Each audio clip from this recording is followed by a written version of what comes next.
Today we will be finishing up our discussion on the French Revolution and Napoleon. Today we'll be focusing on the fall or collapse of Napoleon, as we discussed his rise the other day. And again, this is towards the end of the French Revolution, which we'll wrap up today as well. Today we are going to look at the final questions on the questions to consider of what was the impact of the French Revolution on Europe and what was the impact on Napoleon on the world. So we talked about last time how Napoleon rose to power relatively quick. Well, just as quickly, he also fell from power. One of the interesting relationships was between Napoleon and his wife Josephine. They had sort of a love-hate relationship, and after 14 years, Napoleon divorced his wife because she could not bear children. One of the things Napoleon wanted the most was a son, and after he divorced Josephine, he married the grandniece of Marie Antoinette, named Marie Louise, and they had a son, and he named him, surprisingly, Napoleon.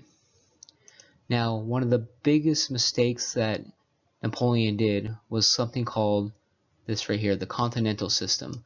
What the Continental System was is a blockade that he set up with his own allies to force the British from not being able to trade with any of the European countries.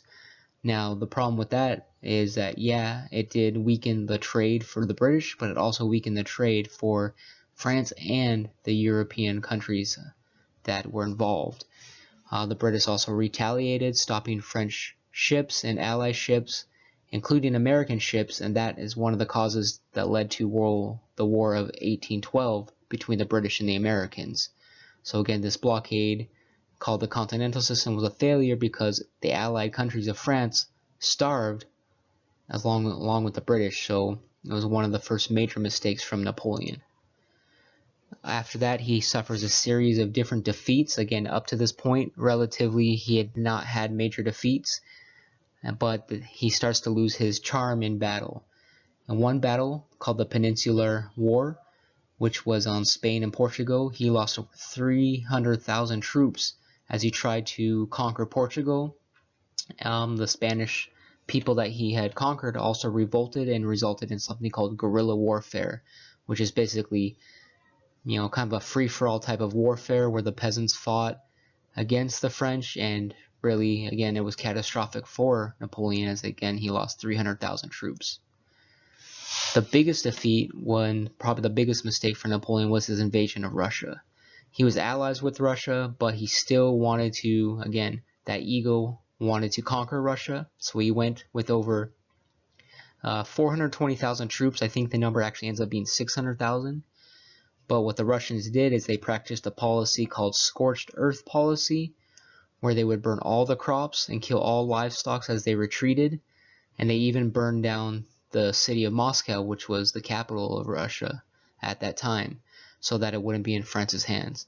So this scorched earth policy, what it does is, again, Russia is a cold country. As the French are trying to attack the Russians and the Russians retreat, when they burn everything, there's no food, there's no supplies for the French. So it's a kind of desperate maneuver, but it was something that was very successful for the Russians to defeat Napoleon and his army at that time.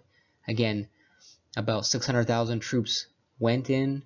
I know it shows 420,000, but it's kind of different reports on that, but only about 60 to 80,000 came back with them, so he lost a lot of men in the invasion of Russia. Now in this map we get a picture of that Continental System, the blockade. So that line, let me get a different color here, that line that basically goes throughout Europe over the seas, so into Portugal and then all the way into Italy through the Mediterranean Sea a little bit. Again, that blockade was a big problem for Napoleon and his allies because although it got rid of trade with the British so that the British couldn't import any goods, it also did the same thing for Napoleon and his own allies. So as Napoleon loses some different wars, he actually basically abdicates the throne, gives it up, and he is banished to an island called Elba. During this time, King Louis XVIII, or King Louis XVIII, the brother of Louis XVI, takes over the throne. Basically, King Louis XVIII, again, isn't fit to rule. People want him out. So Napoleon hears this, leaves his island of Elba, and tries to overtake the throne again. Napoleon actually successfully does become emperor again, what is termed the 100 Days. But again, during this time, the British and the Prussians, they want to defeat Napoleon and make sure again that he is taken out of power. They defeat him, and finally he is exiled to the island of St. Helena. And it's an island on the South Atlantic, and he dies 6 years later of what was suspected of stomach cancer. So the legacy of Napoleon is that, again, he's a military genius that in a few years he created a vast empire, an empire that was the size of the Romans in Europe, but his desire for power did kill millions through war, and his ego ultimately cost the French and kind of set them back from everything they had gained from the French Revolution. And this is because of something called the Congress of Vienna.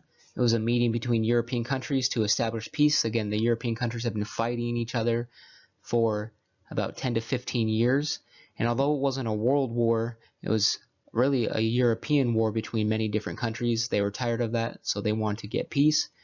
It took away territories from France that were conquered by Napoleon and really made France a lot weaker.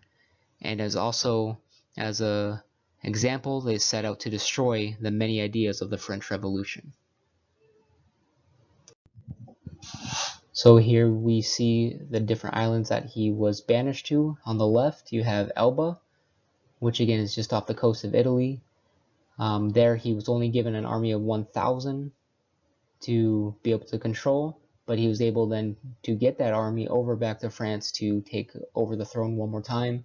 But then his final exile on the right is in an island in St. Helena, way off the coast of Africa, and again that's where he would end up dying.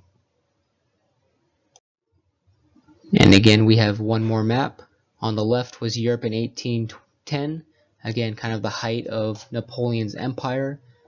Again, he was able to control all the way from Spain to Poland up to there, and then was allies with the Russian Empire, and kind of had an ally with the Austrian Empire as well at that time.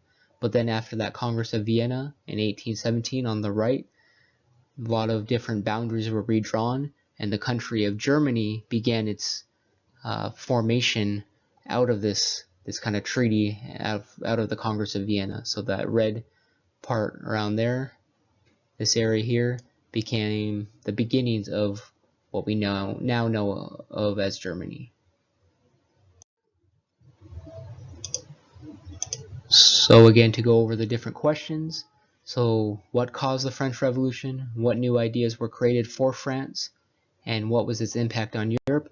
Although, again, at the time it was crushed with the Congress of Vienna, these ideas of democracy, of a new type of government, were things that resounded throughout Europe years after the French Revolution ended. And then the impact that Napoleon had on the world was, again, he was known as a military genius, and people started to fear and wanted peace because of all the wars, and really saw the power that one man could have. So what's next is now we're going to talk about how nationalism and imperialism end up causing World War I, and again, really the ideas from the French Revolution and the impacts of Napoleon set up World War I over 100 years later, and that will be our next discussion.